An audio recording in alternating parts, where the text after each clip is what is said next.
Morning. Are you coming in then?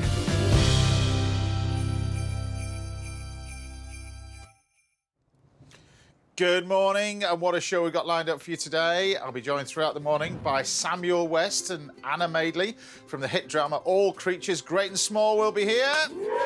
And I'm visiting Paris, in one of the greatest cities in the world, on a final leg of my food adventure in France. The head chef of the Ritz, John Williams, will be here. Everybody's very excited about that, particularly this a la presse that he's bringing with us. He's serving a 5-star dish as he checks into my kitchen a little bit later. And whatever you do, don't miss this week's little masterclass when I'll be showing you how to make the perfect caramelised clotted cream rice pudding. It's going to be a good one. Now, if you're wondering what to get me for Christmas, then don't worry this year, because I've got it. Because all my Christmas wishes came true when this chef arrived at the house. Shut up. It's my old mate, Galton Blackiston is here. Good to see you, pal. And you. Ching, ching. And you. Good to see you. Yeah. Good to see you. How are you, anyway? Welcome. What a welcome this is. All the way from Norfolk. You didn't bring a turkey with you? No. No? No, I haven't got one of them, because I know you don't like turkey, really. But you brought the weather with you anyway, didn't you? Yeah, really? it's always like this down here. So what are you going to be cooking for us later, then? I'm going to do a luxury game sausage roll. So you come all this way to make a sausage roll. Lovely. Yeah. Brilliant. Anyway, right, we're kicking things off today with a recipe that's, well, great for you to try as well this time of the year. It's salmon, and it's a cured salmon. This is perfect for Christmas, really. But I'm going to do a gin cured salmon. Gin and juniper cured salmon.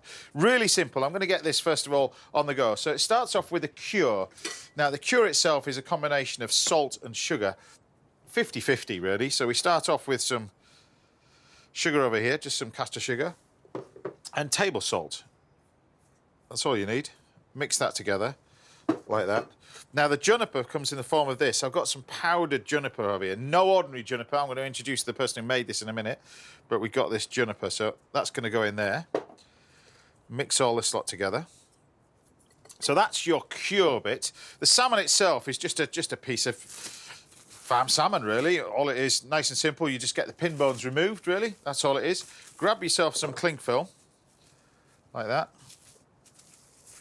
We've got a nice little bit of salmon on our cling film. And then the idea is to take this cure and just sprinkle it over the top and the bottom. So you take your salt and your sugar over the top.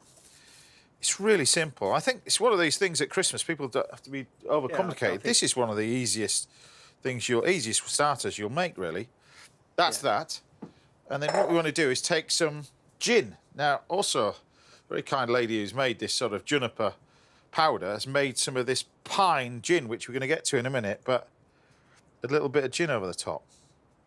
And then what you want to do is you want to cover this over, pop it on a tray, pop it in the fridge, and leave it ideally for 12 hours, 24 hours if you want. Not much longer than that, otherwise it starts to firm up too much, but you just want to leave it wrapped up like that in the fridge, nice and tight. There you go, pop it on a tray and leave it like that. And the reason why you put it on a tray, this is I'm going to get the moisture out of the salmon, so the moisture will leak out if you don't put it on a tray. So don't just put it in the fridge as it is. And then pop that in the fridge, and then after about sort of 12 hours, you end up with what we've got in here. This is why I wanted to show you this one, so you can see what it looks like. If I just open this up like that, you'll see when you break it all out, you've got how this salmon sort of changes, texture, colour, everything else. And then what we want to do with this is we want to grab a bit of water, just got a little bowl. I think you were baptised in this, to be honest with you.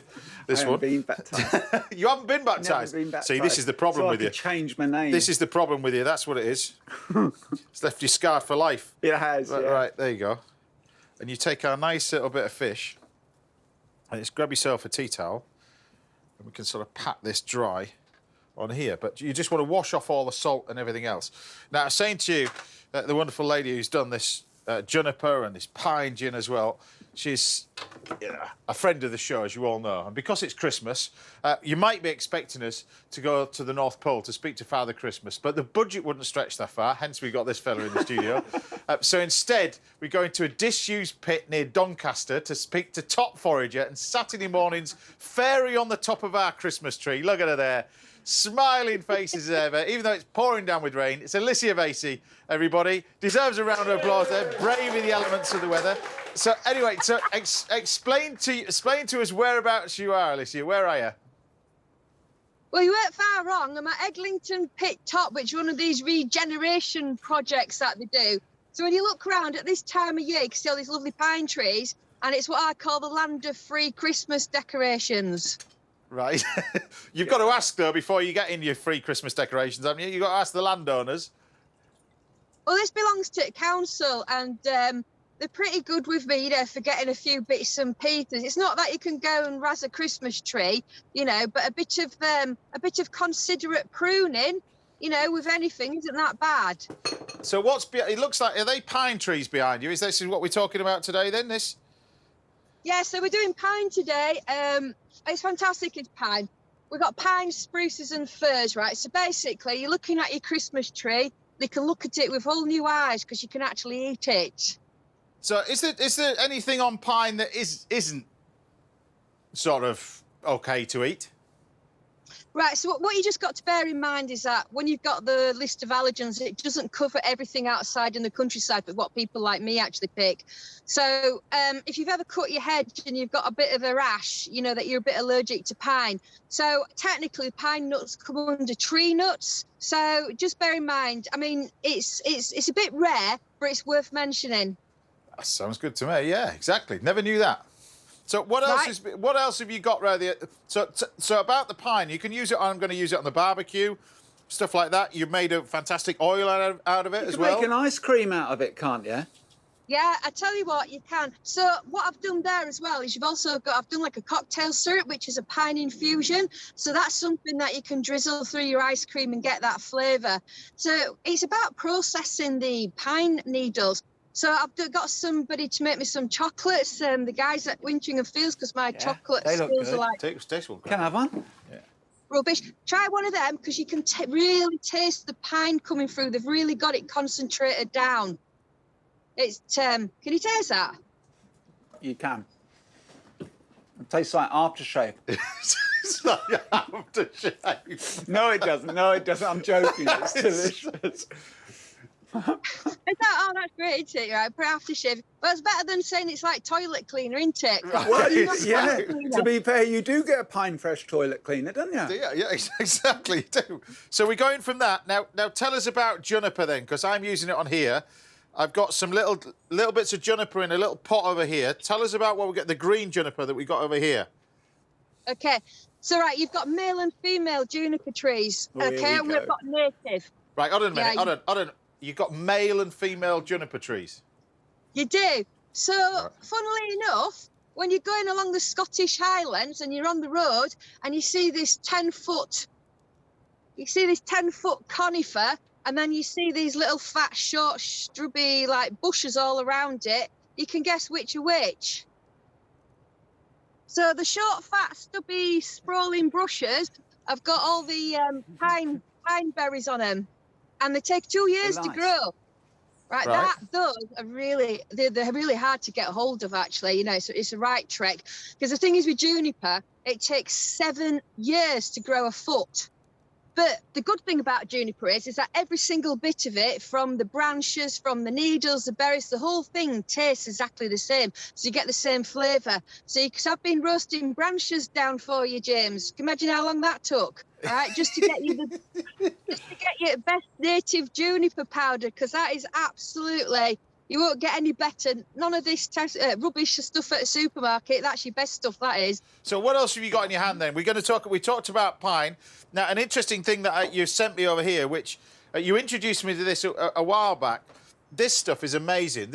Tell me about this reindeer moss, because this is really unusual. Tell me about this. People have seen this before. Tell me what it is. Okay, so one of the reasons why you've got this background is it gives you an idea of the kind of environment that reindeer moss grows in. So what it is, it's a ground lichen, basically. Now, if you're in further Norfolk country, you've got some really, or even down in Cornwall, you get tree lichens as well. So you get all different kinds of lichens. The only ones you really need to avoid are any yellow lichens, because they've got quite a lot of acid content in it. It's going to give you a stomach ache. But these green ones, they're only about 20% acid, and you're still alive from other weeks. So you obviously know that they're all right. We cooked it properly. So lichen is what? What is it? What is that?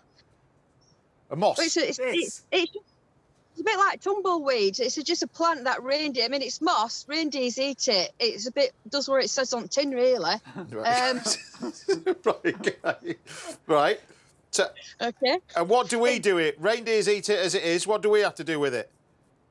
Well, you can use it as a shrub or a tree on your model railway because you get it in those packets in shop. Yeah, I remember that. Right. Right. Or we can eat it. So what we need to do is we need to cook this properly. So it needs to be immersed at least 2 minutes in either hot water or if you're going to cook it in oil. And what it does is it grows like glass. And the thing about this is it's putting the seasoning on. It takes any seasoning at all. So even if it's just simple salt and pepper, or if you want to put fajita seasoning on, it really adds to a dish. And it's like that circle of life on a plate thing. What are you laughing at? I'm not laughing I agree at. with I'm you. trying to get I a word agree in with you. edgeways to talk about what I'm doing. But anyway, look. I'm just going to show you what's happening over here. I'm going to take some sorrel. I've got this. Can you see on this? Get closer to your screen so you can see what I'm doing. There you go. All right, I'm here. See if I'm doing it right. So, taking the salmon, cucumber ketchup on the top, pickled ginger, reindeer moss, deep fried, 2 minutes. Have you put any seasoning on that? Not yet. I'm about to. Just asking. Yeah, a bit of that. And then your seasoning comes in the form. Should I put this juniper seasoning on it? You need to put something a bit more robust because that's just going to taste like tree. Well, what? Salt and pepper. Salt and pepper then. Fine. I'm on it. That's sugar. Salt. Salt over the top. Seriously, just take a bit of that reindeer moss on its own and just try it with a bit of salt and pepper. So salt and pepper. Yeah. I'm going to pass it to Galton first, and then I'm going to wait 10 minutes to make sure it's all right to eat. But, Listen, I haven't poisoned you yet. You're still up and yeah, the running. word yet. You always say that every time I meet you. I haven't poisoned you yet. I don't really like that word yet. You know? Yeah, but I like to keep you on your toes. Oh, it is. Alicia, you're a star. You know you are. What do you reckon to that? Well, It's tasty, isn't it? yeah, it is. It's really unusual, It is. but it's really tasty. Well, So- have you seen that? Have you seen surprise in his face? Look at that. He's like, you know, when you go on the tally, right, and you're supposed to say you like it, but actually you can tell that he does. No, I honestly think that's all right in moderation. He's put too much on there, look. Well, I just put a little bits and pieces. We're going to put a few bits of croutons on as well for a little bit of texture as well. But I need to go back to those chocolates. They really do taste good.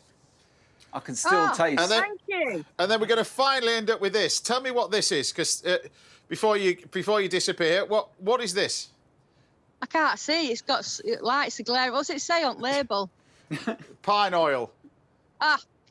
That, right, you should have made some mayonnaise of that because that's absolutely cracking, honestly. Shake So well. Yeah. So we hand cut a load of pine needles, right, while Yeah. watching a box set. So one box set equates to about 500 grams worth of needles if you're enjoying it. Right. Okay. All right. Okay. So then what we do then is you put them in like a coffee grinder just to get them broken up a bit. Then you put it in a blender with some oil, otherwise you'll knacker your blender blades up. Right. And then what you need to do is start adding oil. Now you can use any kind of oil really, but I've given you posh stuff, so I've done some olive oil with it. Alicia, you're an absolute star. You know you are. We love what you do. You're a regular on the show, like Galton is. You're welcome any time. And Yeah, next but- time you need to come down to Hampshire as well, and not down Pitt. Well, we're running out of stuff now because it's winter. Well, just come over here. You can come over here for Valentine's, and I'll cook for you. Is that a deal? Oh, Oh yeah. There you go. It better be good though. Better be something that I like. great Well, shout. better something that you can like. I'm just gonna. Yeah, all right then. Fine. What do you like? I'll send you a list. All right, a list. Right. Thank you very much. Take care. Love you lots. Bye Very bye. good. Take care. Lovely to meet you. How cool is that? Alicia Vasey, everybody. Great. She's a star. She's a star. So there you have it. Cured salmon with reindeer moss. Done.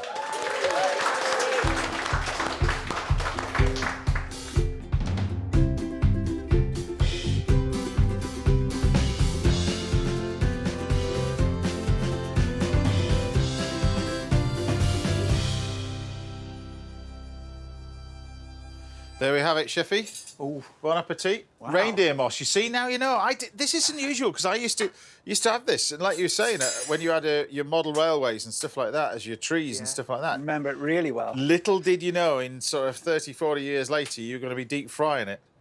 Well, if you eat with your eyes, this looks stunning. It's nice, isn't It it? should be really good. Should be really good, he says. There you have it. Still to come, I'll be joined by the Ritz's head chef, John Williams, and Samuel West and Anna Madeley from All Creatures Great and Small will be here. But don't go anywhere, because after the break, Galton and I are going to be answering some of your Christmassy questions, and you're getting dressed up as Santa, is that right? I don't know, but I love this. Yes, Sprout. Well, no, we've got a Sprout costume for you. Anyway, we'll see you in a minute. Shut up.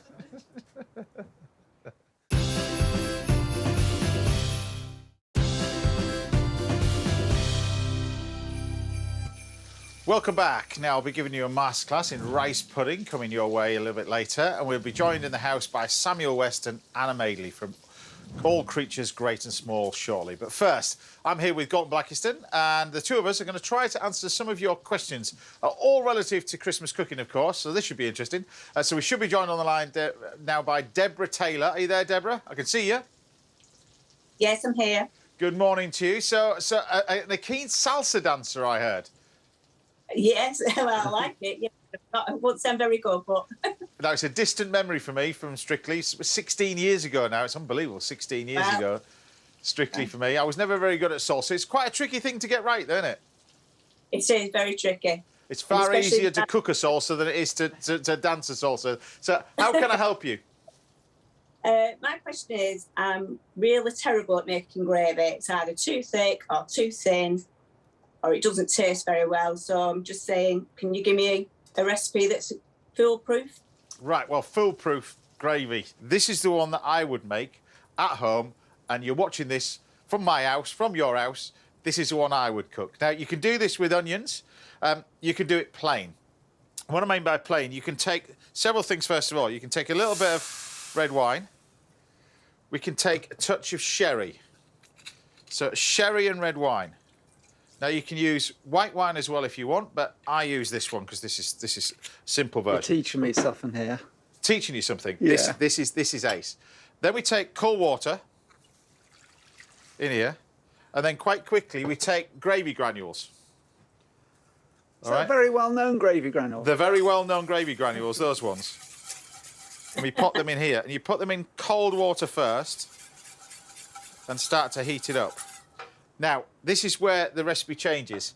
You use two very well-known yeast extracts, one yeast, one beef, and we take a little bit of this, a bit of each, and this gives it, chefs, you've heard the word umami sort of flavour, haven't you? A little. Well, just a little bit.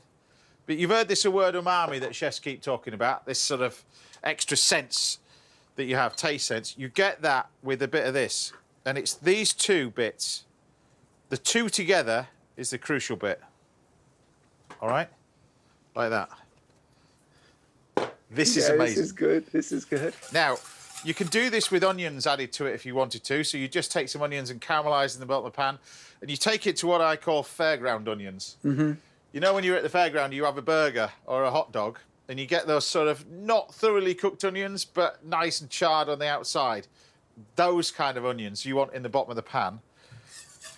And you gradually bring this to the boil, and it starts to thicken up. Now, there's a little trick that you can do with this, and this goes well with any meats, really, but particularly things like lamb, particularly things like turkey. Galton, you need to spice it up a bit. And this stuff, this is sherry vinegar. And get yourself some of this, because this is amazing. It's not only amazing to dip in with olive oil and a little bit of this with bread, but this in a bit of gravy tastes amazing. So you just take a few drops of sherry vinegar, just a few drops, and that is your gravy for your roast dinner. All right? So the key to it is your powder into cold, red wine or white wine, sherry, and then a little bit of the extract. One of each. One with the yellow top, one with the red top. All right? Excellent. That's How's great. that? Thank you. Good luck That's for brilliant. Christmas. All right? Good Yeah. luck with it for Christmas. And thank you very much for watching. And good luck with your salsa. Oh, thank you. Keep practicing. But will. happy Christmas. Happy Christmas. Happy Thank Christmas. you. We should be on the line by Harsha now. Are you there, Harsha? Yes, hi James. Hi. Hi there, how are you? I'm good, thanks. Yourself and Galton? Very good, thank you. And thank you for watching the show as well. So anyway, how can we help you as well? This is quite an interesting question, a question that a lot of people will want to know. What would you like to ask us? Yeah, I like to do the Christmas meal, but usually it's a bit of a stress and rush for everything. So do you have any tips that I can do in advance so that it's sort of a mad rush on the day? So, preparation in advance. I'm going to show you a few different things while Galton gives us a few more tips, but I'm going to show you a few things you can easily do. Cranberry sauce, for instance. You like cranberry sauce? Cranberry sauce. Really simple, all right? So, cranberry sauce, you take port. Just a little bit. And you burn it? No, you don't burn it. It's reducing it. You take sugar. Decent amount of sugar and some fresh cranberries. There you go in the pan. All right, so fresh cranberries, sugar, port, orange juice and orange zest. All in there, all right? Now this can be prepared as advanced as what you want, really. That's the key to this one. You don't have to leave it last minute. You don't have to do it the night before. You can prepare this whenever you wish. So, orange juice, orange zest, sugar, cranberries, port, that's it. Brought to the boil, cooked for about 5 or 6 minutes, rapidly. That's your cranberry sauce done. Other things that people like, bread sauce, for instance. Bread sauce is amazing. Bread sauce is so much better if you make it yourself. Miles better than the stuff you get in the supermarket. Because bread sauce contains what they call an onion cloute. It's going back to when we were both at college. I never went to college. You never went to college? No. See, I knew there was a reason why you were rubbish. But anyway... Listen, there's a few of us who've never been to college. Well, exactly, it shows. Anyway, right. Give it time, it all comes out in the end. Right, so we got... So, Harsha, an onion cloute is this. And this takes bread sauce to a different level, all right? So you take an onion and you stud it with bay leaf and cloves. So an onion cloute is an onion studded like that with a bay leaf with a clove in it. And you use that to flavour the milk. And this is a massive difference between making your own and the bought-in stuff. And as you warm this all up, it produces this amazing flavour to the milk. It's really crucial you do this. And then you take some bread, just white bread, blended. You can use the stuff with the crusts on. It's entirely up to you. You can take the crusts off. But you can take the whole lot and pop it in here. And you start to mix this up. Now, obviously, the onion, I'll take this out. This would have been out by now. And you mix all this lot together. And that is your bread sauce. You put salt and pepper in it. That's it. And people spend £2 a jar for that in the supermarket. It's done. So it's milk, salt and pepper. Onion cloute is the key to it. But you've got a bread sauce and it sits there. You can reheat that. It's perfect. Any other ideas that you would do for... Well, to be honest with you, I would have just about all the vegetables done in advance. So going from red cabbage, if you want red cabbage, you can braise that off in advance, and you keep them all either warm in bowls with a tinfoil top and a knob of butter. Your carrots, Vichy carrots or star anise carrots, or however you want to do your carrots, they can be done in advance. Your Brussels sprouts with bacon and chestnuts or something like that, they can be parboiled and then put into a bowl with a knob of butter. The whole lot, a puree. Try and get a puree, as in, I know you got your bread sauce, but maybe a mashed swede or something like that is quite good. Okay. You know, So have it all done. while he's talking about the veg, what I've got in here is brandy butter for your Christmas pudding. That's my favourite. So this is just butter, and instead of brandy butter is usually just butter, ice and sugar, whipped up, and you add the brandy. This is something different. You take the butter and you mix it with a can of condensed milk. Oh, gee, So- you would do that, wouldn't you? Oh, this is unbelievable. So you take the condensed milk, the butter, and the brandy, and you whisk it all up. And you want to whisk this up for a good sort of 10 minutes. And as you whisk it up, it goes lovely and light and fluffy. And this, with your Christmas pudding, will taste amazing. Wow.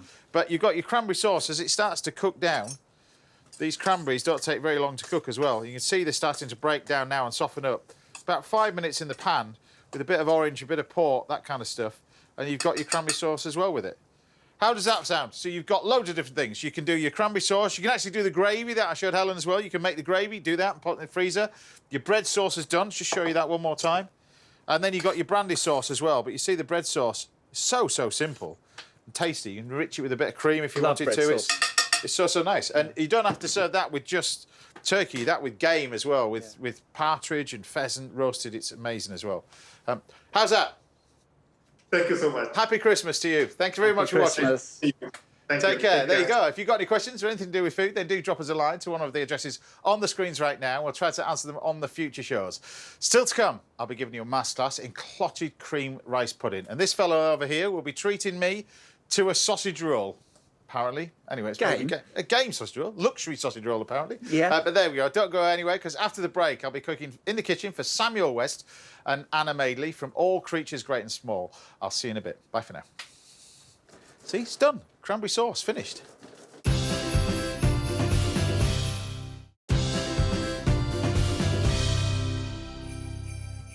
Welcome back. Now, coming up, I'm visiting the culinary capital of the world, still in my opinion, as my ventures take me to Paris. And Galton Blackiston will be taking over the kitchen very shortly. But first, I'm here with the stars of one of the best-loved hit dramas of the past few years, from All Creatures Great and Small. It's the brilliant Samuel West and Anna Madeley. Good to have you at the house. Ching, ching, cheers, cheers. It's good to have both of you here as well. Christmas. And first of all, congratulations, because, I mean, taking a show like that, the iconic show, were you nervous at all? Yeah, I think so. You must have been nervous, Quite 'cause big, it is- quite big shoes. It is pretty big. But you at the know. same time, when you say you're playing Siegfried Farnham, people go, "Oh, good, don't muck it up." Yes. Well, both food lovers, obviously, because I got a list of ingredients that you like, and I know we're going to cook for your scallops a little bit later, but Persian food, hit and miss with one of the dishes. So I've been told. So we're going to do a lovely little lamb dish with a nice little bit of rice with broad beans and a little bit of dill. And so I'm basically going to slowly cook this. So we're going to take our shoulder of lamb, and then the spices come in the form of, we got a little bit of cumin, a little bit of turmeric, and I'm going to use some pomegranate molasses in here as well, really, and create like a little paste to go with it, like that. Now, it's interesting that acting-wise, you've both done similar things throughout your career, but almost at different levels, different times, but almost together, not together, and now you are together. It's kind of, you've done, but do you know what I mean? You've done theatre and all manner of different sort of stuff. Yeah, we first met, we were both working at the RSC, didn't we? Yeah, beginning of the century. Many moons ago. I've known and loved Anna and her work for many years. And when I discovered she was playing Mrs. Hall, I jumped so high in the air, I hit my head on a light fitting. Because, I mean, naturally, Sam, your parents can explain who they are. Mm-hmm. My parents are Prunella Scales and Timothy West. And in fact, their parents were also actors, and two of my great-grandparents as well. I'm the fourth generation. Do they give you advice even now, or do they just let you? They must have given you advice early on, surely. Yeah, and I used to ask for it too. I mean, yeah, especially in the theatre when they can come and see a preview. Yeah, there was always a moment where. Did you get friends in for previews? I do have a couple of people. Trusted opinions. They have to be close. Yeah. You have to trust them. Yeah, exactly. I don't ask my parents in previews. Because your parents are very different scientists. Very different. They're Mr. and Mrs. Madeley. They're nothing to do with this business at all. Yeah. So what put you in as the job then? What? I used to go and see a lady called Stella Greenfield. It was just like a little drama class where we'd learn poems and we'd do the local drama festivals.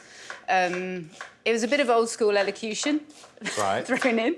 And it came from that. She turned out to be a child agent. And so I first worked at the RSC when I think I was about 7. I was a skeleton in the Merry Wives of Windsor. 7 years old? Yeah. They still talk about that skeleton. Right. Yeah, it was a key role in that production.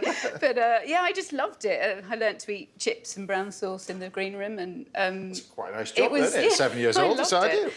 Yeah, so I sort of just got the bug from that really, and carried on through youth theatre, and yeah, when it came to the crunch time making decisions, I applied to drama school. So it was, yeah, I didn't sort of have any background in it. Everyone else is sort of science-based. And it's interesting when you look at your career, though, but TV-wise, you know, how theatre, you can go through all this classical training at theatre, and then television puts you in a different platform, don't you find? That it just puts you... It's certainly useful for getting better known. Well, do you know what I mean? It's that, you know, you look at all the stuff that you've been doing and all the things that you've done and films and bits and pieces, your film credits. Your film credits, people have seen your face and thinking, I recognise you somewhere before. I don't know where. But do you know what I mean? Do you know what I mean? Whereas now yeah. you're front and centre in people's living rooms. It must feel very, very different, don't you? We've been slightly protected from it, I think, because of the timing of this one coming out. I don't... Yeah, it came out in the middle of lockdown. We finished filming just before the first lockdown happened, so... And one of the reasons that it's done so well, I think, is we shouldn't pretend. It was that people wanted something that reminded them of community and sort of modesty and imagination. They were taking the journeys in their imagination rather than actual journeys. So if people haven't seen it, give us the story of the base story of All Creatures Great and Small. Give us an insight into the world in Yorkshire. Go on then. Oh well, it's all about a young man, James Herriot, who's looking for a job as a vet up in Glasgow, and he can't find work. And 1937. 1937, and so he's faced with the prospect of going down to the docks to look for work there, and eventually a letter comes through saying he's got an interview. And he thinks it's from Mr. Farnham. It turns out, well, it is from Mr. Farnham, but I've helped along the way. Mrs. Hall's had a finger in the pie. And he comes down, does an interview, and gets put through his paces, doesn't he? Yeah, he ends up working for a very short-tempered and rather absent-minded and strange boss, played by me, who can't, for some reason, who can't hold on to assistants.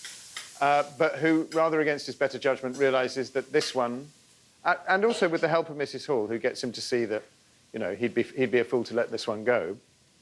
And then his extremely annoying brother, called Tristan, played by the brilliant Callum Woodhouse, arrives, and James discovers within a traditionally quite closed community, a Yorkshire village, as you know, that he gets welcomed and trusted, and he falls in love.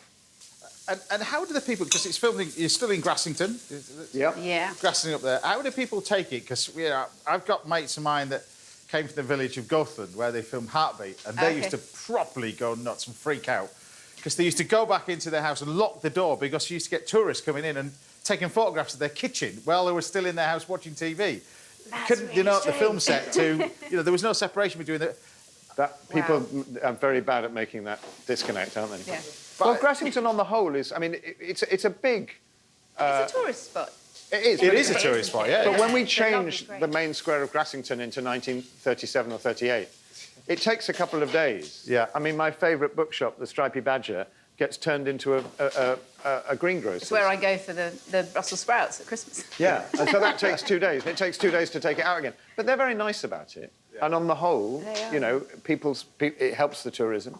Although they haven't had people walking through their front room. Not yet, anyway. But it is weirdly normal. You'll be in there waiting to do a shot, come out the door, and someone's in the background buying a book. It's very strange. Two worlds going. It's great. Like, do you mind being quiet a minute while we do this? I do remember it as well. So basically, we got the lamb.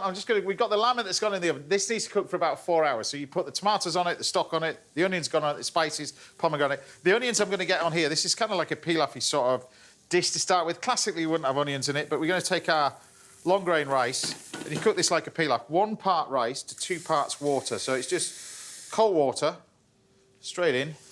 And I actually cook it with the onions because I think they just taste really nice, onions anyway. But you just pop that in. A little bit of bay leaf. Pop the lid on, and you just gently cook that for about 20 minutes.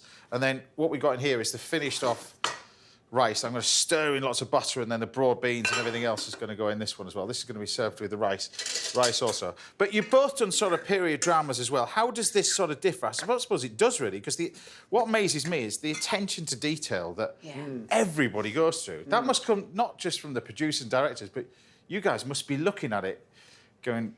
You know, do you know what I mean? The big difference between the first series and the second series for me was in the first series we didn't use a tea strainer, and somebody wrote in and said there's no tea bags in 1937, and we went, oh God, sorry. Yeah. So there's a big tea strainer in episode 1 of series 2. Definitely. And so you know, gradually we iron out the period mistakes. But actually, it's the same thing about having acted in different periods. Yeah. You know, it really helps having had a theatrical background because. you know, the different registers. People don't talk the same in 37 as they do in 2021. And on the whole, you know, they care about the same things and they believe the same things, but they don't talk the same. Because if you haven't seen it, just check out here. This is a little clip from the new series. Molly me. What happened to this one? Had his ear bitten off. No, the feeling. Are you aware that Diana's on her own for Christmas? She says she don't mind. It is a shame, though, isn't it? Mrs. Hall, I feel you want me to do something, but you don't want to ask, because once you do, you know I'll have to say yes, and then the illusion that I have at least some semblance of control over the goings-on in this place will evaporate, and then where will we be? You said it's the way they talk, aren't they? It's just the way they talk. It's quite a long sentence. But, I mean, to go back to your question, and I hope that illustrated it a bit, some of it's quite funny.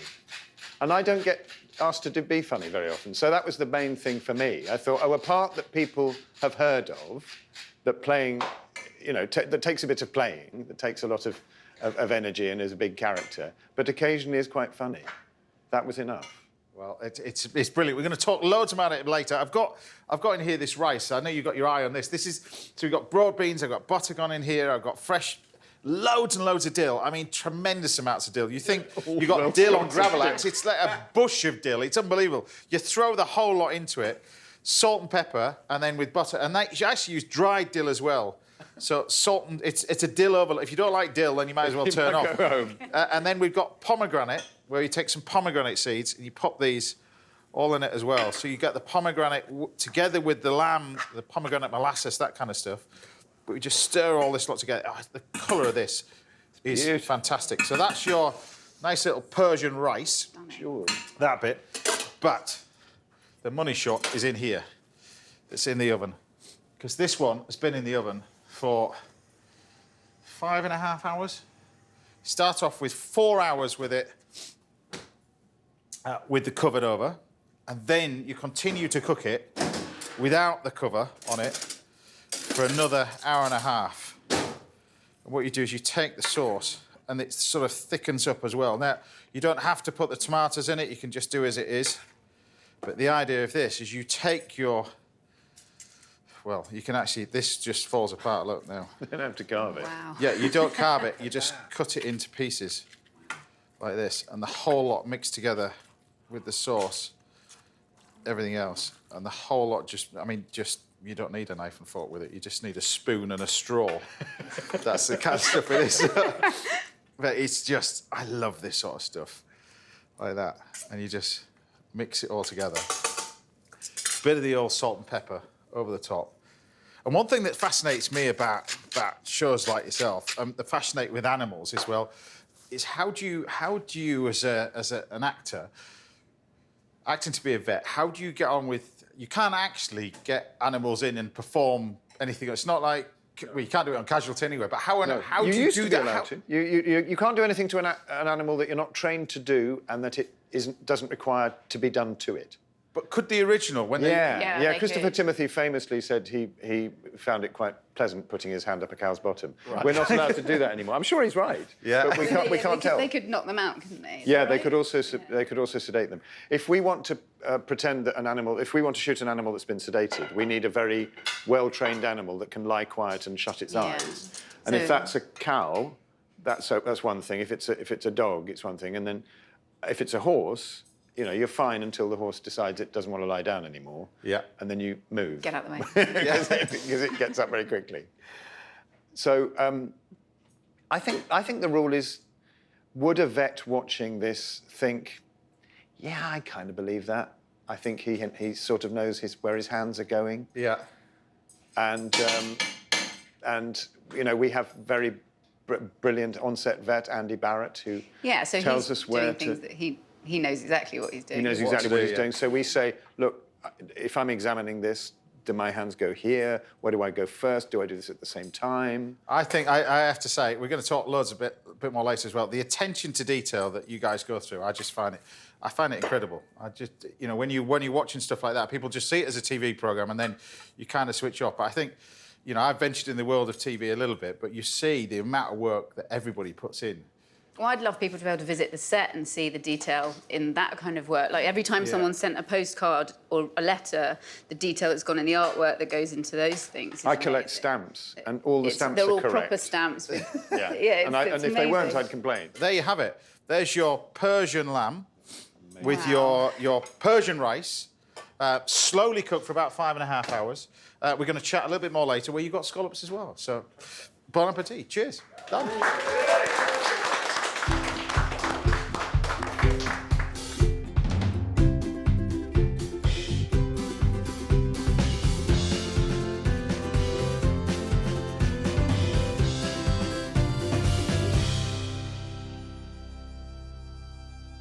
Sam? Thank you. There you go. Bon appetit. Yes. Anna, dive in. Tell me what you think. Fabulous. I'm actually quite glad you wanted a Persian dish, actually, so I haven't done this for a long, long time, but there you go. Cool. Tell me what you think.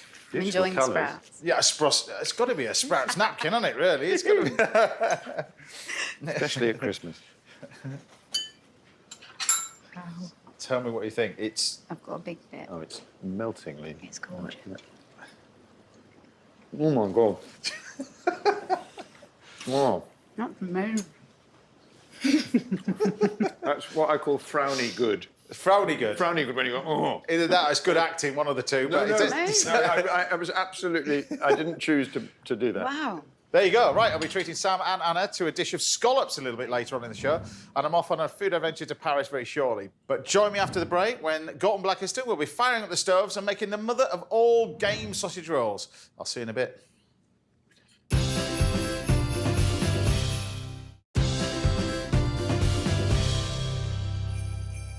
Welcome back, and I'm still in the kitchen with the Angel of the North. East, sorry, Angel of the East. We'll be teaching you everything you want to know about rice pudding in this week's Little Masterclass. And there's plenty more to come from my guests Samuel West and Anna Madeley a little bit later. But first, from Mawson Hall in the East, on the Norfolk coast, is that right? Yeah. That's where it is. Comes a chef and a true friend of the show, and of course, a true friend of mine as well. It's the brilliant Mr. Galton Blackiston. You brought that. I've never had a welcome like that. Well, it's Christmas. I feel like exactly. I owe you. But You've there you go. changed. Well, it all goes downhill from when you start cooking, so off you go. Listen. What I'm going to show you today Right.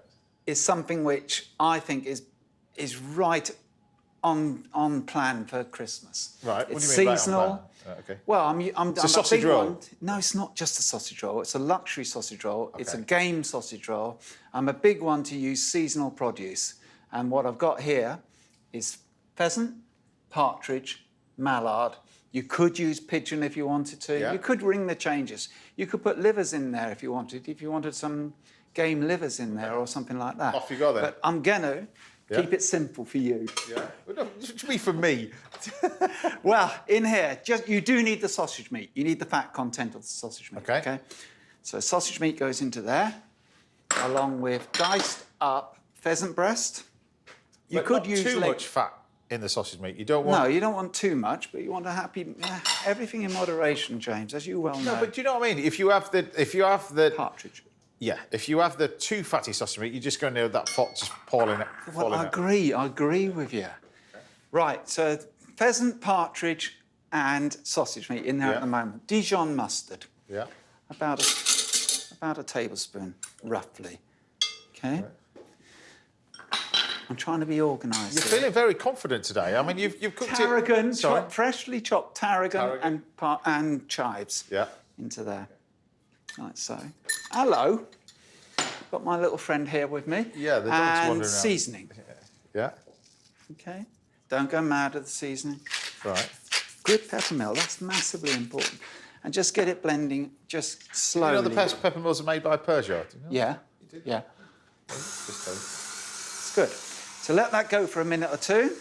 Have a piping bag at the ready. Right. which So you I've don't got one. overmix that. That's No, I wouldn't necessarily leave it on for any longer than the fact that it's mixed. yeah. So that's about it. Okay. Take it out, put it into your piping bag. You can do it a little bit in advance and have it ready. Okay. Right, that's that one then. That's that. Yeah. Then, what we've got here is some blanched spinach leaves, okay? Yeah. Use the large leaf spinach, it's easier to blanch it, and then set it out on kitchen roll. So you take the moisture out. You blanch the spinach leaves and Yeah. you've got to lay them all out. This is Yeah. for somebody that you really don't like when you do this job, isn't it? Really. Yeah, but it all gets done in advance. Yeah. So it's less stressful. But it is for you because you weren't here when we were blanching those spinach leaves. You did it before you got here. Shut up. And then put this on there like this. Like so. You could use leek if you wanted to. Can I just say this is going really well? It is going well. And then what this is open to is you can this is going really well. Shut up. I'm concentrating. And then you can... Yeah, this is really good. Really good. So you can do this in advance. Still have time, it like still so. time. Yeah. Like that. Now bring your puff pastry out. Right. Okay. Okay. And what you could do is you could ring the changes with that. You could cover that in a mix of a duxelle or something like that. Mushroom pate is nice round it. So you make it more into a sort of like a Wellington. Right. And then onto here. Yeah. Okay. Egg wash. This is an extraordinary egg wash, by the way. This is, you can see just by the quality of the eggs. Yeah. Bright orange. So they're not my eggs. No, I know, but they're good eggs. They're good eggs. They're good eggs, and it does make a difference when you're doing your Wellington. Yeah. So bring it up and over. So tell everybody about Mawson Hall, though, because you've been there for quite a number of years now. A long, long time. How long have you had a Michelin star there? 22 years. That is pretty impressive, don't it? 22 years, that is, though. It's a whole team event. It's not just a one person or anything like that. I've always said it and maintained the fact that it's a massive team effort everywhere. Yeah, I'm very proud of the fact. I think at times we're still cooking as well as we've ever done, if not better. I really do. Well, now, of course, you've got your fish and chip shop. Yeah, I love the fish and chip shop. Love the fish. And that, I mean, we have all gone through such hard times, and we're hopefully coming out of it now. But fish and chips is now, you know, people are coming to the coast as well because they're not going abroad, and so this season is going on and on and on. Right. And I just love it. This is quite an intricate thing. This is a bit of lattice work for the top. So you use one of these lattice cutters. Right. And you need to use your pastry straight from the fridge, really, really cold. And so run it up and down and then open it out. And so you end up with something like this. Yeah. Okay. And this is perfect. So pop that into your oven. Right. 15 minutes later, Yeah. you end up with something like this. We're just about ready to present Tell you what, it. you're cooking with a swagger. I know. I know. How many years have I known you? 20, 25, 30 I've years? never been so confident Never with been a so dish. confident. I've never been so confident with a dish. That can come off. Yeah. You might want to put that on a trivet, but as I say, this hasn't leaked at all, so and this has stayed beautifully, and we'll have to give it a little slice. I have to do it this. Listen to it. It's making me smile, so it looks lovely. Yeah. Right. No, What? Too big? you know, it's too small, chef. Yeah, you see, because that more. No, because what you do is you do this, you make this, and then cut a little slice in it. Yeah, I do. Yeah. I do. That would normally do about 10 at Morstan. I know. Well, he does 2 where I come from. Right, That's so a proper piece. There you go. that is a proper piece, but That's a nice piece. nobody would want a piece that big. I'm quite happy having that. Right, what is that you're putting on? The mushroom ketchup. How do you make that? I've told you. Mushrooms, vinegar. You told me, but you didn't tell the viewers at home. Mushrooms, vinegar, soy sauce. Well, I would let it hang in muslin, and then I'd take all the juice out of it and then make it into a clear sauce. But this is more like a puree. So you've taken the mushrooms, pureed them, cooked them, pureed them with vinegar, soy sauce, mustard, other bits and pieces to Sugar. make like a puree. Sugar. Right. Yeah. Yeah, that's it. Right. Right. And now just to serve, the jus. This is lush. This is good. That is Happy with that? something that's going to taste really good. What's the name of this? Luxury Game sausage roll, mushroom ketchup, truffle gravy. Au Cooked jus. with a swagger.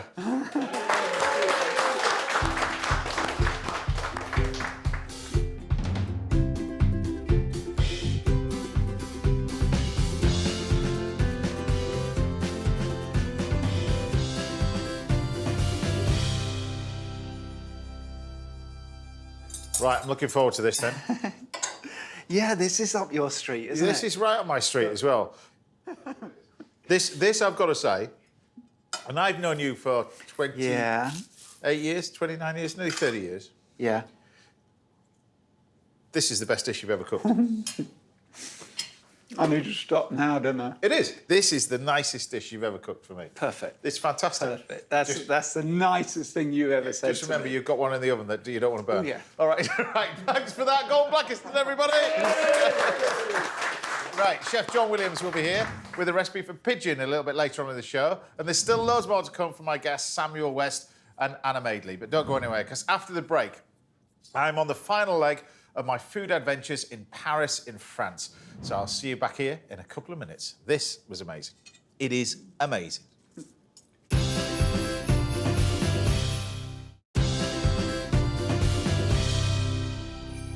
Welcome back. Now, there's a masterclass in rice pudding coming round the corner. I say masterclass, it's more of my favourite dish. It's clotty cream rice pudding, really. It's going to taste amazing. And I'll be laying on lunch of scallops for my guests Samuel West and Anna Madeley, very short. Right, it's time to take a look back at one of my favourite ever food adventures. And this week, my travels in France are coming to an end, sadly. But I'm going out on a high as I take in the sights and the sounds and food of Paris. Doesn't get any better than this. Enjoy this one. This is Hotel Balzac, just off the Champs-Élysées in the heart of Paris, and is home to probably the best restaurant in the entire world. And the man in charge, Pierre Gagnaire. This man has been turning out top-class food at restaurant Pierre Gagnaire since 1996. And it's easy to see why his cooking is considered the bee's knees. Today, Pierre and his team are cooking lunch for a school of hoteliers. And right now, the hors d'oeuvres are going out to the private party of 40. So the energy of the kitchen is starting to ramp up now. You can feel it. And it's easy to see why they're so enthused. Observing the great man in his own kitchen is quite remarkable. It's been a long lunch service for Pierre and the team, but I couldn't let the great man leave without asking him a question. Give me one bit of advice. There's going to be some young chefs watching this. Advice? Give me some advice. To be yourself. Not emulating anyone else and being true to yourself is clearly the recipe for success. In my life, I've always wanted to cook all my life since I was 8 years old. To be in a kitchen in Paris, to watch this man work, it's a privilege. Pierre, you're an inspiration. For restaurants like Pierre's, it's all about having the best ingredients. And for many of Paris's great chefs, their produce comes from here, Rungis Market. And as it's approaching 8 a.m, it's nearly closing time, so I better get cooking. Now, I've got this. This is magret duck, and for me, this is the king of all duck. All I'm going to do is put a little bit of salt on the fat. And the idea of this is to render it down in the pan. So a little bit of salt on here, and just pop it into a pan. No fat, no oil, nothing. Just put the heat quite low. And what we're going to do is render this down nice and slowly. Now, with all this fantastic veg, I thought I'd do a pickle, a nice little pickle. And this is really simple, really, really simple. What you start off with is some vinegar, generally white wine vinegar. This has got a little bit of honey in there, which is nice to add some sweetness. Some sugar, just some plain castor sugar, and salt. And that's kind of your pickle done, really. It's just wonderful. What you need to do, first of all, is start slicing everything nice and thin. So we'll start off with our wonderful turnips here, which you can just take these off like this, and just thinly slice them. Now, you can use one of these little mandolins. Be careful. All you're doing, basically, with this is bringing the sugar, salt, and vinegar to the boil. Now, at the same time, we do the same thing with the carrots. I kind of wince whenever I use this thing.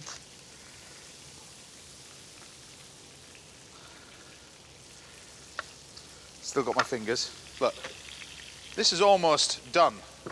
And then all we do is you just grab your veg and throw it in. So you've got your turnips, your carrots. We can also take radishes. These are wonderful. Just look at these. Look at that. Lovely pile of radishes. And when you taste radishes really fresh, they are totally different to the ones that people are used for, which are very dry in flavour. When you taste them really fresh like this, they're very peppery. They're just delicious.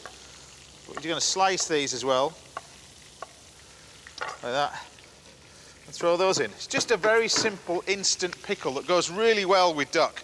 And you can even use things like parsnips and just thinly slice them. Now look at this. Never mind me, Rob. Look, get in here.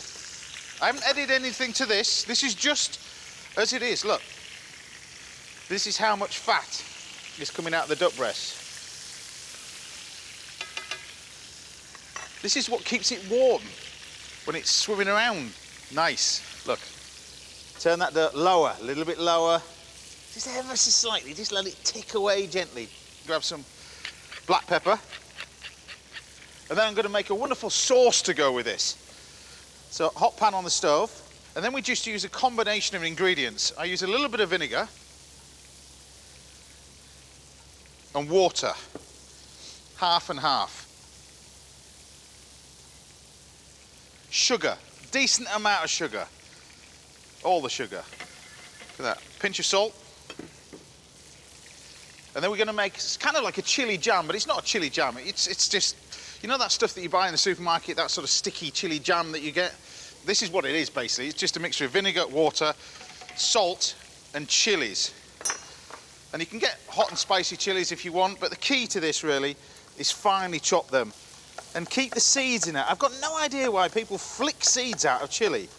And when you ask them, they go, I don't like it hot. What the hell are you using chili for in the first place? Just put the seeds in it. And then put our chili in with the jam. So this needs to cook for about 2 or 3 minutes, and this duck for about another 6 or 7 minutes. This is one of the first things I actually tasted while I was over in France that was properly cooked, if that makes sense. Before, I always used to go to a restaurant and have everything well done. Or as the French called it, bien cuit anglais. There's basically well done, and there's well done in the style of English. But this was the first thing I tasted that probably still had a pulse. But it does make all the difference. So it depends on how well you want the duck breast, depends on how long you stand here cooking it. But I'm going to quite happily have mine probably like that. Rare. But the way to tell whether a duck is blue, bien cuit in the style of English, is to press it. When you press this part of your thumb and finger, press it again, that is blue. It's still moving. This one is medium rare when it gets to that texture. This one is medium. This one's knackered. We don't go there in France. And then I ain't got another finger for cooking in the style of English, which is this one. But you just have it nicely, like that. And then we can take a slice out of it. That looks pretty good to me. Look at that.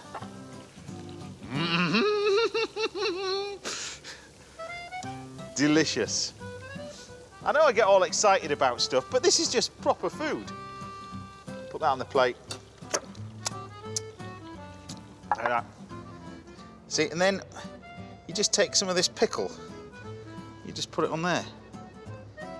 You get this chili jam over the top. Just look at that.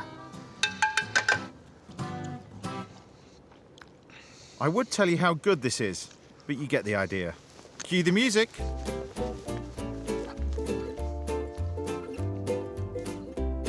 So there you have it, dinner at breakfast time. Succulent duck breasts, complemented by tangy veg and a spicy chili jam. Different to cornflakes. It's a beautiful city. If you've never been to Paris, please, I urge you to go. It's incredible. Right, the Ritz's head chef, John Williams, will be taking over the kitchen a little bit later, and I've got a recipe for scallops for my guests Samuel and Anna that I'm sure they're going to love. But after the break, I'll be back in the kitchen with an essential masterclass in rice pudding. So get your kit at the ready. You're going to need butter, cream, sugar, rice, clotted cream. Anyway, I'll see you in a minute.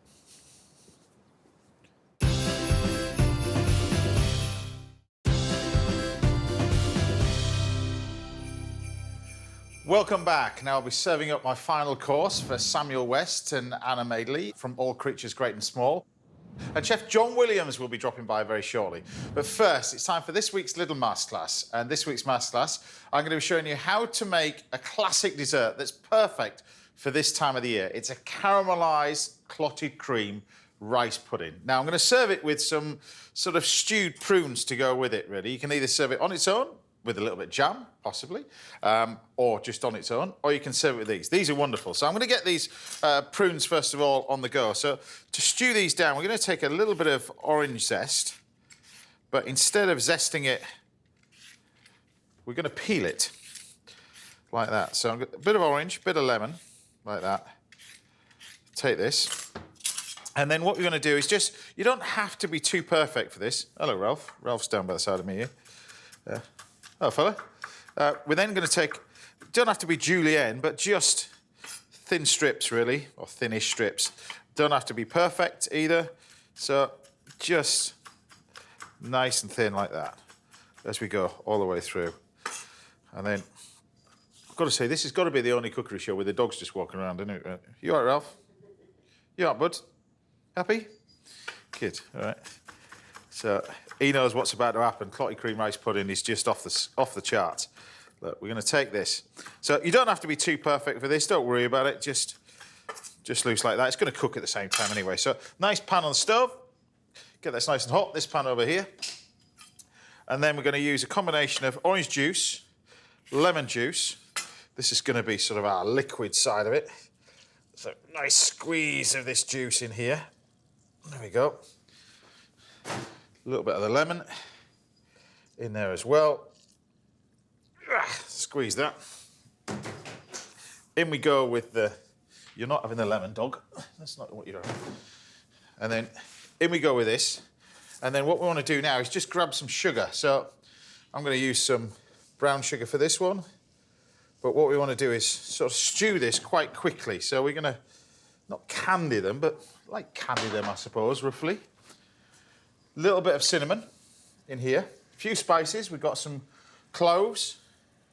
They're going in there. And just a touch of nutmeg. We're going to carry on that flavour of the nutmeg throughout the rice pudding as well, but a little bit of nutmeg going on here. And then we take our prunes. These are Argent prunes, perfect for this time of the year. Make sure these have been stoned. So we're going to pop them in there as well. There we go. And then, of course, we've got our liquor, our alcohol. You can use rum for this, you can use brandy, it's entirely up to you, a bit of cognac, but just a good drizzle of that. Nice drizzle. And then what we want to do is rapidly cook these. Well, not cook them, and what you're doing is sort of plumping them back up again. There we go. Do you know what? I'll take a little bit more sugar in there as well, just a touch. So obviously, they've been dried out. You're sort of rehydrating them, really, and pumping them back up again. But by pumping them back up, they're absorbing all that sort of flavour of the orange and the brandy and everything else. Trust me, it smells like Christmas here. It's amazing, like that. So then we just leave those cooking away nicely. Now, our rice pudding. There's rice puddings and there's rice puddings, I've got to be honest with you. But Matt the Soundman, I've been cooking with Matt the Soundman for about 20 years. This is his ultimate dish, all right? This. So what we're going to do is we're going to replicate exactly the same. So this one we've got in here. Normal rice pudding is done with milk. It's done with pudding rice. It's done with a little bit of sugar, sometimes a little bit of vanilla, and it's okay. It's okay. We're now going to take it to a different level because it's Christmas, all right? So we use a combination of pudding rice, vanilla, butter, full-fat milk, full-fat double cream, sugar, and clotted cream. And the combination of this makes the best tasting rice pudding I've ever had. So what you want to do, first of all, is take the milk. Sits in the pan. So and you can gradually just let this tick away nicely and start to warm this up at the same time. Same time, I'm going to put in the cream in there as well. You see what's happening over here with our... This starts to plump up nicely. You get this amazing sort of caramel from it as well. You get some beautiful little sort of sauce to go with it. It's wonderful. So once you got to that stage, we can then take our pudding rice. Now, pudding rice is pudding rice. It's a shorter grain, stumpier grain, which we've got there. You don't use basmati rice and stuff like that. And interestingly enough, rice pudding, there's various varieties of rice pudding all over the world, from Thailand to India, and all using different types of rice. But here, pudding rice, all right? And we're going to pop the rice into the milk and the cream, like that. Right, so that's going to go in there. Just nice little sprinkle.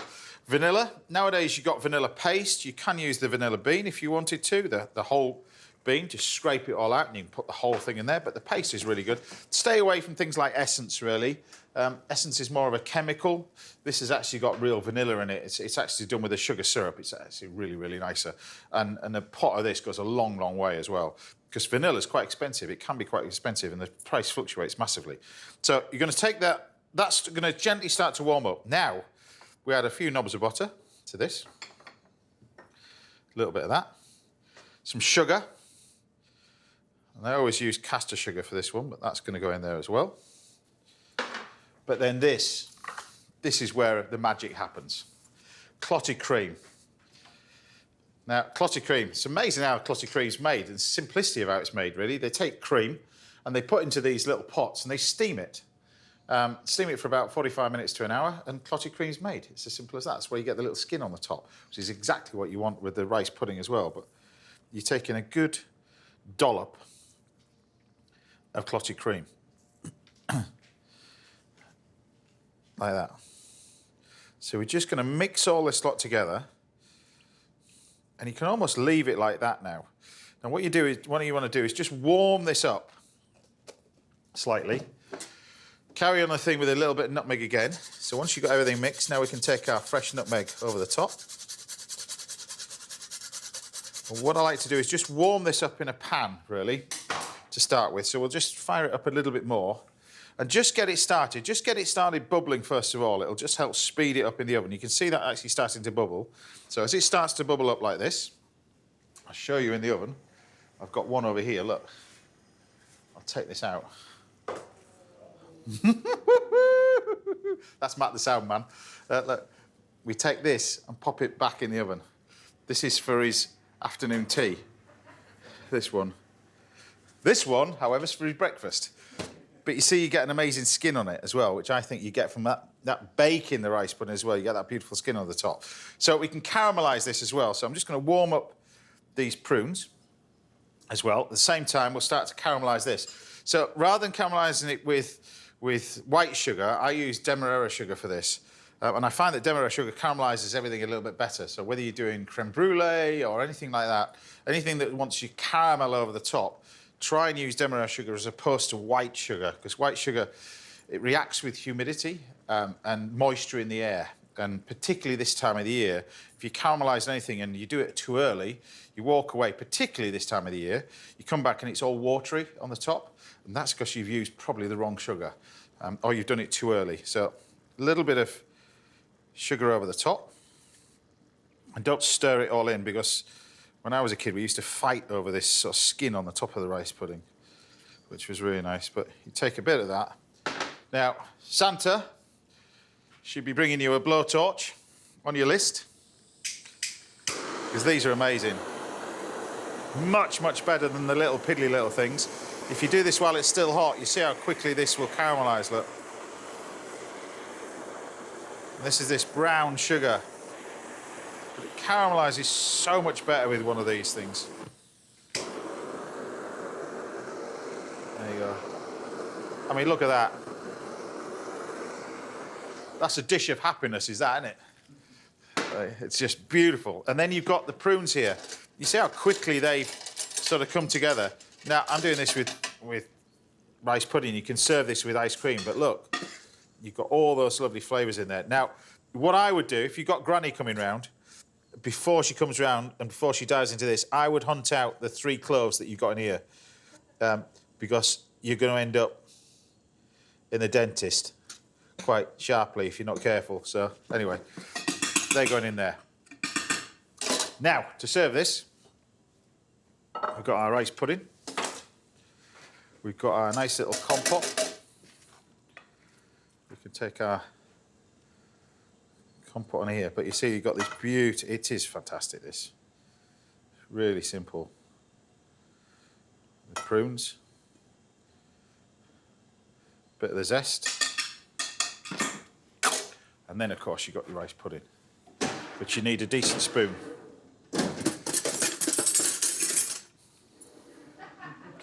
Well, you're no good piddling around with little teaspoons and tablespoons with this. It's, you know, this is food, you know. People want feeding, but look.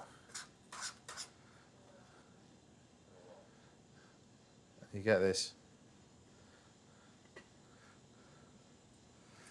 And you've got this amazing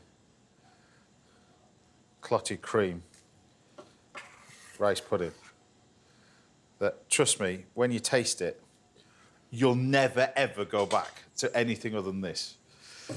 When I first met Matt, he was about 6'7". He's not anymore. Time now for a quick break. Join me again in a couple of minutes when Chef John Williams, yes, John Williams, will be swapping the kitchens of the Ritz for my house. I'll see you in a minute. Oh, this is delicious.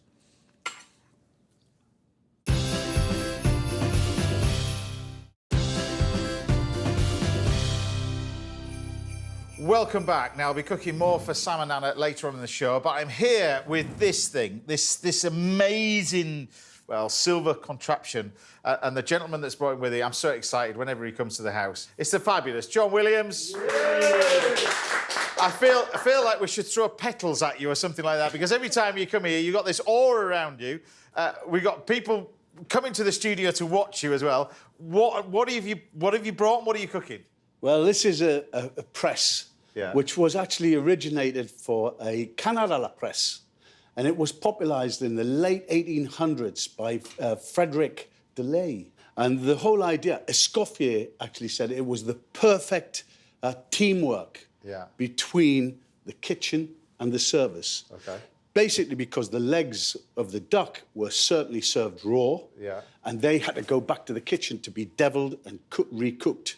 So you'd have the first serving of the breast with the pressed carcass and the juice and everything served to you, and then the leg would be after with the salad. And exactly. So you're going to do that with pigeon. I'm so excited about this. Can't wait. So what are we going to do first then? I'm going to basically seal it and get it in the oven. Yeah.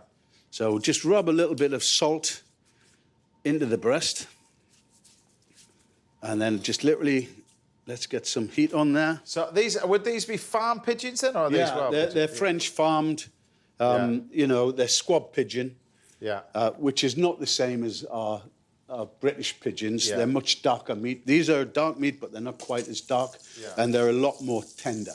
So when you get customers coming into the Ritz, and this is what amazed me, if lots of people go to the Ritz. How many afternoon teas are you doing now? 350. 350 afternoon teas a day.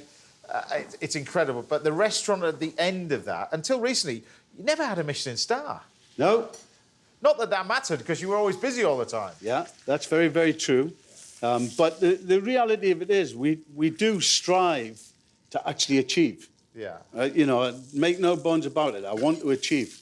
Because it's an amazing room at the end of this corridor, isn't it? It's one of the most beautiful buildings you'll ever be in. I never wish to eat in. So anyway, that goes in there. Pop it in the oven. Yeah. Away we go. So, next thing is basically to make our little red wine reduction. So this is the sauce bit. This is the sauce bit. This is where this comes into. This is the start of it. Right. So basically, we've got some butter there. Very, very simple base. We've got some shallots, a little bit of diced shallots, and this time, for this, I'm putting quite a lot of pepper. And when I say pepper, I want it quite spicy. because when you use the juice, trust me, it actually mellows everything down. Nice bay leaf, just a sprig of thyme, smallest amount there, and just literally sweat that down, get a little bit of colour. You can see there's a little bit of golden colour. So that's red wine you're going in. There you go. Yeah.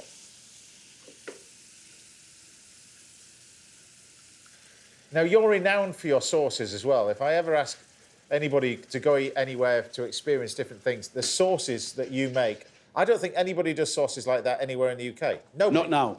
Not now. Nobody makes sauces like you do anywhere. It costs a lot of money as well. Yeah. You know, but the reality of it is, it's shin of veal that we start with for veal, and it's about a cooking process. Even in the modern technology, I still take, you know, a good 10 hours to cook any veal stock with just the right amount of water in comparison with the bones. Now that's simmering away. So that's just a base sauce. Yeah. Red wine. I'll just leave that to simmer there gently. Yeah. So we've got that there. And then we're talking about the pigeon that we've got on here, so... Yeah. So...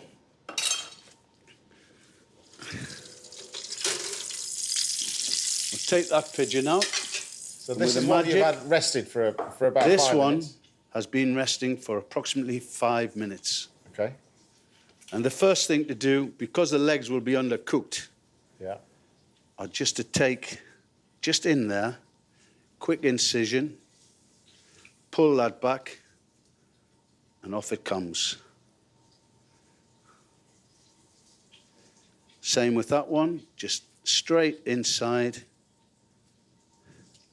underneath the wing, and then pull it off. So this is the idea where you do the legs separately as well, like you were saying with the duck dish. I'm doing it in the same process as what we would do with the duck. But, you know, the thing is, it works on both counts. Yeah. So, shallots, a little touch of thyme. Yeah. Chopped parsley. Yeah. And then breadcrumbs. Then just a touch of seasoning on there. And what I like to do here is just brush it with the mustard. I suppose this is the reason why you don't have it on the menu, because if you did this, it would be just carnage, wouldn't it? Yes. In the kitchen, it would just carnage. You just think, what am I going to do with that? But this is why, so if anybody wanting this, you have to pre-order it. Yeah. And the team in the kitchen, in the restaurant, have also got to be ready. Because this is what you were saying, it's the synergy between front and back of house, the same. This is why it involves two things at once. Yeah. Because you would take the pigeon to the table, it would be carved at the table and brought back. So you're going to save me and make sure I don't I'm burn going to leave that for about a minute, and then that wants to come out. Yeah, exactly. So, the sauce, meanwhile, we've got quite a heavy sauce there. We're just going to pass that.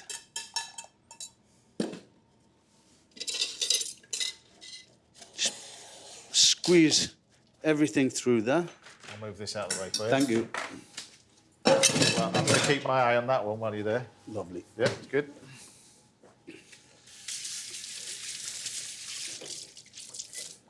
Quick wash of the hands. Yeah. So, yeah, our next little job is to remove the breasts.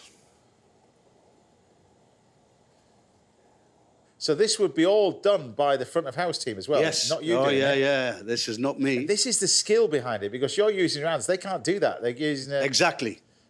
And I tell you what, the skill involved in it is serious. There's some guys in there, I promise you, they make me proud. And they get excited with dishes like Ready, this. Chef. Thank you. And the perfect cuisson there. There you go.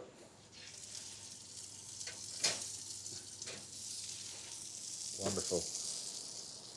So there's the legs done. Perfect.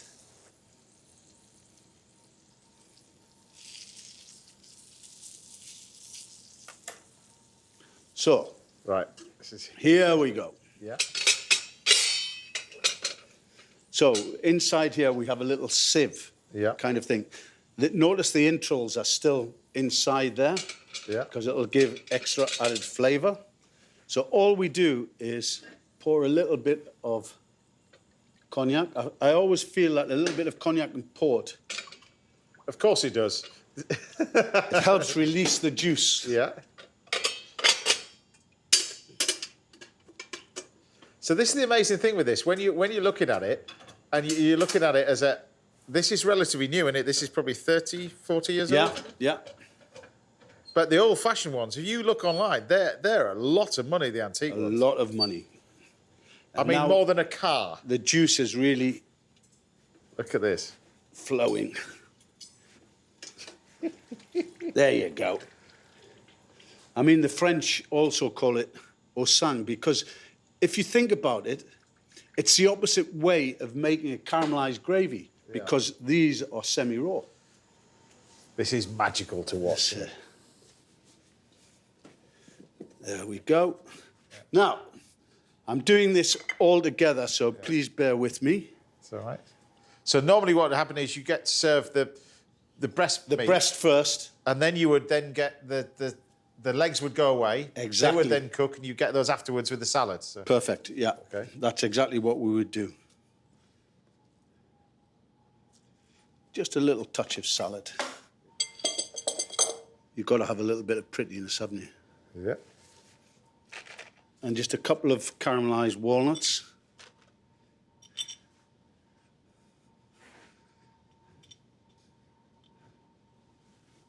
A leg there. And a leg there. So the sauce is sitting handy. So this will basically curdle. Yeah, and it becomes quite opaque with the juices. But it really takes the pepper down once you've added it. Okay. So, I'll just take that away. Yeah. So the same process would apply if you're doing the duck a la Preston. It's exactly the same. Exactly the same process. That's what I deliberately did it in exactly the same style as the canard à la presse. You know, it's about heritage and keeping these recipes alive. Yeah. That I find so important. The two little breasts there, nice and warm.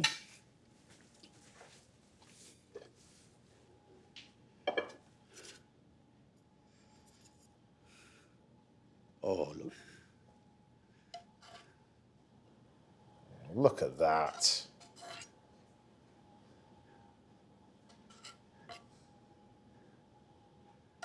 This is what I was saying. If you want to experience sauces, there's nowhere else in the UK that will do this. Nowhere. So if you're a chef watching this and you want to experience proper cooking. So we have our duck legs, which have been well cooked. Yeah. Do you know what? Do you know what's amazing? It's just the care you think about everything. You have to. Everything. And there we have it. Pigeon à la presse and the legs devilled with a little bit of salad and walnut.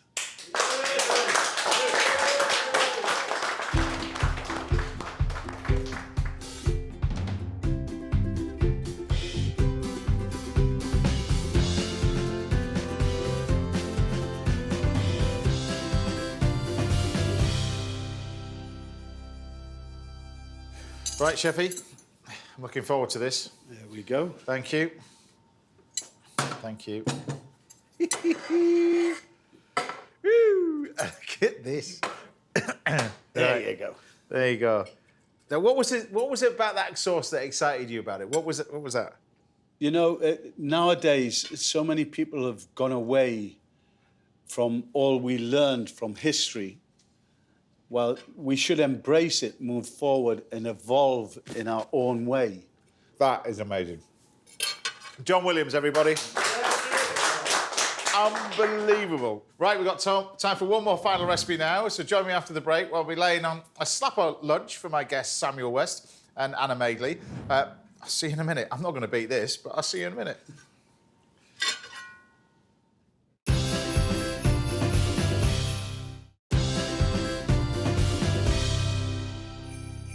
Welcome back, sadly, to the last part of the show, but I'm back in the kitchen with Sam and Anna, everybody! Now, we were talking about All Creatures Great and Small, that iconic show that you're doing as well at the moment. Huge success for the channel. Amazing success for the channel. Is there going to be a third series? There must be a third series in the pipeline. You must have it in your diary. Yes, they've got it. We're free and we're cheap, so...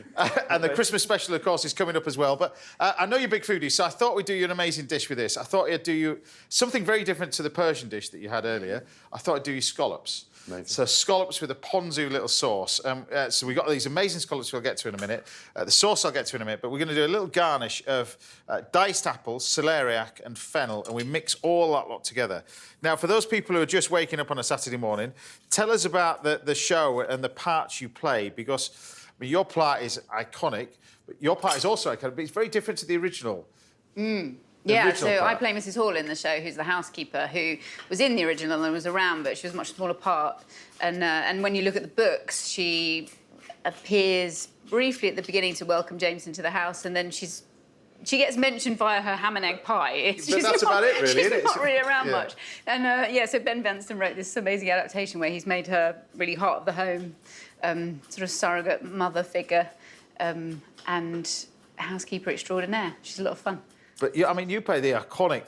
I play Siegfried Farnan, who previously played by Robert Hardy and Anthony Hopkins in the film, and I'm trying No pressure there, then? No pressure. Trying to touch the hem of both of those people's garments. Yeah. And he's quite short-tempered and but a great part to play. A great part to play, very layered, and Ben, as Anna's mentioned, has written these wonderfully detailed characters with good backstory, which makes that, especially if you have the privilege of playing them over more than one series, because sometimes when we love playing characters, we have to stop.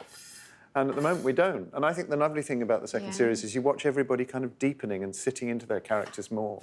And how do you found it, you know, sort of moving up north and filming up there? Because you're both sort of London-born, London-bred, you know, city people. Very different way of life up there. I mean, yeah, we lock our doors down south. Down south you do, but it's exactly. How do you find it up there? Because do you get time to venture out and see the countryside and see what Yorkshire's all about? Because I know, I mean, I've been told off various times, and people from Yorkshire get told off that they talk about Yorkshire too much. But it is a very, very special part of the world. It's stunning. It's absolutely amazing. I haven't been out... When we're filming, I don't get to go out all that much, but I had an amazing week with the family at half-term. We went out, and there's so many things to do outside, and it's just beautiful, whatever the weather, and the weather changes constantly. Filming-wise, it's quite a thing, but it's just stunning. So talk away about it. I love it. It's beautiful. I lived in Sheffield for a few years because I used to be artistic director of the Crucible. And my parents are both from Yorkshire. My aunt still lives there, and so I've got quite a lot of connections. But no, my great pleasure is getting bird watching. I want to talk to you about this because I mean you'll travel all over the place for this. I will. It's quite serious. Yeah, there are days where he could be lying in, and we discover he's driven out somewhere to go and see a bird. But why would you lie in if you could be in a wood at sunrise listening to birdsong? That's a good question. How does this happen? Are you all part of a WhatsApp group? This year in Yorkshire, there was a black-browed albatross in Bempton Cliffs. It was the only albatross in the whole of the Northern Hemisphere. And my partner and I, we both share a keen interest in birds, so neither of us had ever seen it. Right. So we drove there, and it wasn't there. You know, they fly. It was somewhere else. So we had to go back and see it again, and now it's on our list. On your list of... You've seen it, or you haven't seen it? No, seen it. Seen it on 378 birds seen in Britain. So I keep a list of how many I've seen, and that's a bit geeky. But on the other hand, it's also a mark of your progress. Right, look, we've got the little julienne of leeks over here. So the vegetables I've just sautéed off in the pan. So you just take the edge off them, but leave them with a little bit of crunch on. So they're really done, really, I suppose, for that one. The leeks, what thing you don't want to be doing is washing these. And what we do is we just deep fry these. So they go in the fryer. They go in the fryer just for about, well, no more than 30 seconds. And you put the fryer quite low for this, because otherwise, when you overcook leeks, they get this bitterness that is not very pleasant, particularly when you fry them. So don't fry them so they're brown like chips. You brown them so they're lighter in colour. You can see that, almost this colour, and they crisp up and then out. And then you can tap these out. So you just get them, there we go, just before they get this sort of golden brown. You don't want them any more than that, but they're the sort of nice little leeks. Now with this, because I see you've got your eye on this, you thought this was saffron when you walked into this room, didn't you? Yeah. You thought, although that would be quite a lot of money if that was saffron. Yeah. These are called chili strands. And funny enough, you can actually buy these from a very famous online place beginning with A. Zon. But these are the little chili strands, but they're quite unusual. So they're like a herb, really. And they've nothing to do with chilies? Nothing to do. They're not spicy like chili, but you take these and you just add a little bit of texture to this. So you add in this to this mixture like this. But these are these little chili fronds. I'll leave a bit so you can have a little taste of this. But that's your nice little bit of that. But you can have a little taste of that. Tell me what you think. But it actually doesn't taste of much, really. I'm not selling it that much. It doesn't taste of much, but it really doesn't taste of much. Oh, it's like red pepper. Yeah, a little bit of that. But nice. They're nice, aren't they? So this one over here, what we're going to do with this, these are the scallops. Now, these are pretty special. I don't know whether you've been bird watching up in Orkney, but there's a fair trip to get up to Orkney and Shetland, and they are amazing. The wildlife there is incredible. Yeah. But these are pretty special. So these are Orkney scallops. They're enormous. Wow. These are pretty special. And what you want to do with the scallops is you want to cook these quite quickly, but you start it off, first of all, in oil, and you use just a plain oil. You don't use anything like an olive oil. You just use a normal veg oil to get this pan quite hot to start off with. And this is the process where you get the pan hot, and then you add the scallops to the hot pan. So nice hot pan, and we just pop the scallops in. These go in. So straight into here. Depends on how many you want to eat. How many you hungry? So these scallops go in here like that. So I'll just quickly wash my hands. And the temptation is to start messing around with this pan now.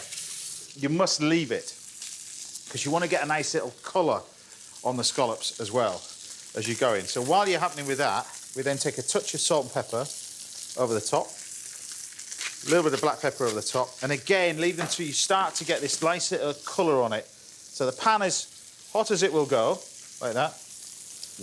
And once you get a nice bit of colour on it, like this, and you've got to think about the cooking time, but the most important bit really is this colour that you get on it, first of all. You'll only get this if you put the oil in. If you put the butter in, it'll burn too quickly. So you start it with the oil, and then you finish it off with the butter, and it's the butter that cooks it as it sort of caramelises up. But you see the scallops cooking away nicely like that, like these. So you get a beautiful bit of colour on it first. These are amazing scallops, these are. They're absolutely fantastic. So start off with the scallops, and then just when you get to this point, you can then add the butter.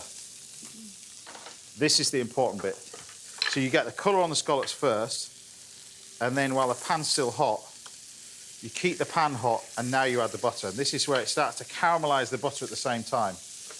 And you start to cook this. Everything starts to cook together. Scallops cooking away, look at that. Beautiful. So look, we're going to take that scallops, so these are going to go pop straight in here, and they're just going to cook away nicely. Now, I wanted to introduce you to this. This is a ponzu dressing. This is amazing. I don't know what that is. Well, it's a dressing that you quickly make. So think of it like Asian vinaigrette, that kind of stuff. So ponzu dressing is 3 ingredients. We've got really good soy sauce, which we're going to get into in a minute, really good mirin, and really good yuzu juice. So yuzu juice is a type of citrus. It's amazing. But most people make the mistake. They just get any bog standard soy sauce. Soy sauce is like fine wine. You get what you pay for. It's like balsamic vinegar. You get really good stuff and you get proper rubbish. Okay. But this is unbelievable. So I want you to have a taste of that. There's a little teaspoon there. But you just have a taste of that. It is just unbelievable when you taste really good soy sauce.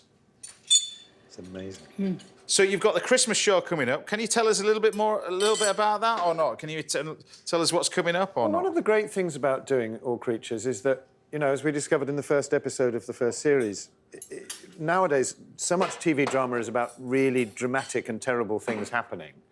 And one of the things that Ben believes in is kind of zooming in until the peril is quite small. So a family has a cow that might die in labour. Mr. Farnham gets a cold. Mr. Farnham gets a cold. In the great scheme of things, you know, that's not a tragedy, but to them it matters. That's and also, stuff you can relate to. Ben said as well, didn't he, that it's like we don't have any villains. I think in the Christmas episode, it's like we have a slight Scrooge character in it who won't pay the vet fees to get his animal treated or looked after. But yeah, he doesn't write baddies. He deliberately Worst you doesn't write get. baddies, which And, is kind of revolutionary. Yeah, no, it's... So you treat everybody with a bit more humanity, I think. You don't write anyone off or... So these are our little scallops. We're just going to finish this off now. So you've got the scallops, the warm veg. I've got this little ponzu sauce that goes with it. Chives on top. So these are a little bit of chives that I've Right. chopped in it as well. But this is this dressing. And the whole idea is as everything warms up, it'll warm up anyway. And then you get this sort of firecracker strands that goes with it. So...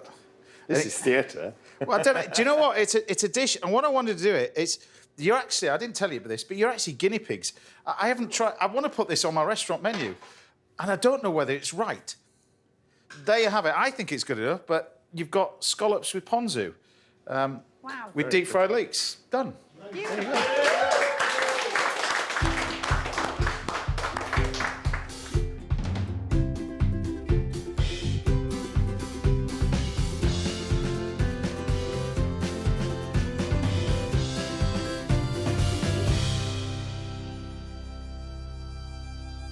Right, there we go. That's yours. Thank you. And that's yours. Thank you very much. Bon appetit. Tell me what you think of that one. With a little ponzu-y sort of dressing, really, as well. These scallops, there, are just incredible. I'm going back in Just for look more at that. sprouts. Look at that meat in there. Wow. It's like carving a chicken. I think we've got it. It's lovely, isn't it? You've got different layers of flavours there, but That's gorgeous. there you have it. Well, it's been a pleasure chatting to you as well. Thank you for coming to the house, and Thank good luck with you. everything as well. And we'll much. see you at the theatre, Broadway, wherever you are. Fingers crossed. Yeah, well, fingers crossed. We'll definitely see you for a third series anyway. Doing brilliantly. Thank you. That's all we've got time for today. A massive thank you to all my guests, Alicia Vasey, Galton Blackiston, John Williams, Sam and Anna, everybody. And we'll see you back here at Christmas Day. Yes, Christmas Day at the later time of 12 o'clock. We're actually on Christmas Day again. But until then, take care, stay safe. Thanks for watching, everybody. Bye for now.